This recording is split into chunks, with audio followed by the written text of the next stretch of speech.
கிறிஸ்துவின் தூதுவர்கள்.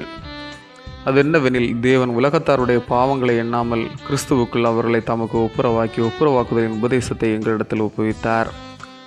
ஆனபடியினாலே தேவனானவர் எங்களை கொண்டு புத்தி சொல்லுகிறது போல நாங்கள் கிறிஸ்துவுக்காக ஸ்தானாதிபதிகளாயிருந்து தேவனுடைய ஒப்புரவாகுங்கள் என்று கிறிஸ்துவின் நிமித்தம் உங்களை வேண்டிக் கொள்கிறோம்.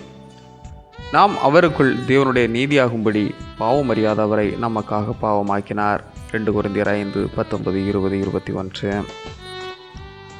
அரசர் காலங்களில் செய்தியினை ஓரிடத்திலிருந்து இன்னொரு இடத்திற்கு கொண்டு செல்ல தூதுவர்கள் பயன்பட்டார்கள். நாட்டை பாதுகாப்பதிலும் இரு நாடுகளுக்கிடையே உள்ள உறவை வலுப்படுத்துவதிலும் தூதுவர்களின் பணி சிறப்பு கூறியது. தவறாக பகிரப்படும் செய்தி மிகப்பெரிய ஆபத்தினை உருவாக்கிவிடும். எனவே தூதுவர்களாக அரசரின் நம்பிக்கைக்கு உரியவர்கள் மட்டுமே ஏற்படுத்தப்படுவர். அப்படி ஏற்படுத்தப்படுகிறவர்கள் அந்நாட்டின் பிரதிநிதியாக உள்ளனர். அவர்கள் சொல்லும் செய்தி அவர்களின் தனிப்பட்ட கருத்து அல்ல, அது அந்த நாட்டின் செய்தி, அது அரசரின் செய்தி.